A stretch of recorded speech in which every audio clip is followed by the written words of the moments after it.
Je suis avec M. Monzera, qui est président du club de hockey Les Mustangs. Bonsoir. Bonsoir, Josiane. Tout d'abord, il y a une vidéo qui circule à l'effet qu'on serait peut-être un peu trop émotif ici à Buckingham lors des matchs de hockey, que la SPVG a dû se déplacer une dizaine de fois à l'aréna. Qu'est-ce qu'il y en a? Bien, au fait si on scinde la question en deux, on parle du vidéo.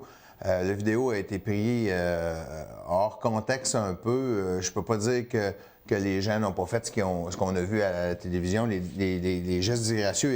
Et je vous dis en partant que les Mustangs de Gatineau se dissocient complètement. Ils sont vraiment en désaccord avec ces gestes-là. C'est pas des choses qu'on veut voir chez nous.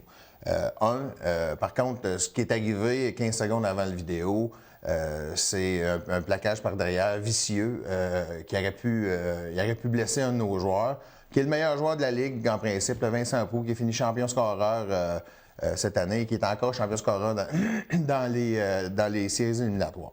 Donc, émotif, oui. Geste disgracieux, oui. Par contre, peut-être que ça l'aide à comprendre, pas à expliquer parce que c'est inexplicable, mais ça l'aide à comprendre le geste des partisans. Et que je dois dire qu'ils ne sont pas des parents, parce qu'on a lu partout que c'était les parents. Ces gens-là ne sont pas des parents, c'est des fans. Et il y a deux personnes que je vois sur la vidéo que je ne connais pas, que j'ai jamais vues à l'aréna dans les 13 ans que j'étais là. Je dis pas qu'ils sont pas venus, mais je dis qu'ils sont pas là souvent. C'est pas des fans réguliers. Il y en a quelques-uns qu'on reconnaît. Du côté, c'est ça, la police de Gatineau aurait rendu visite une dizaine de reprises, si je ne me trompe pas. Dans le fond, la police de Gatineau n'a pas rendu une dizaine de reprises. Le chiffre exact est 12 reprises depuis le 16 janvier. Ce qu'il faut comprendre, c'est qu'il n'y a pas juste nous autres qui jouent dans l'aréna de Buckingham. Il y a du hockey mineur, il y a eu le tournoi, donc il y a eu plein de parties qui ont été jouées depuis le 16 janvier. Ce qui nous touche, nous autres, personnellement, là, il y a 4 événements qui nous touchent, les Mustangs de Gatineau.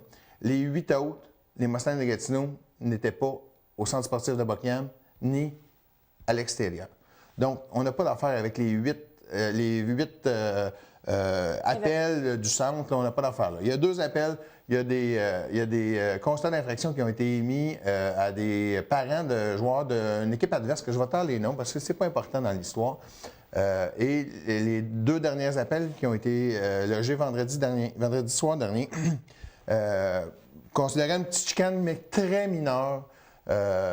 C'est justement suite à la mise à l'échec par derrière. Le père du jeune qui était par terre a un peu paniqué.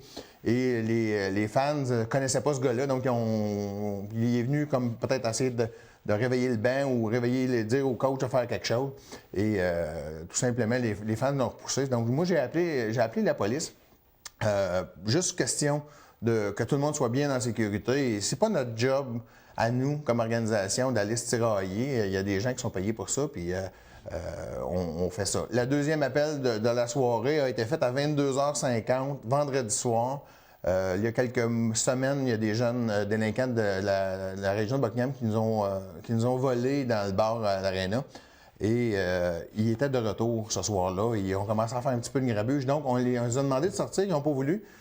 Pour faciliter l'histoire, j'ai demandé à la police de Gatineau d'intervenir pour sortir ces jeunes-là. Donc, voici les 12 appels à la SPVM. Là. En fait, il y en a 2 ou 3 qui ont rapport au hockey.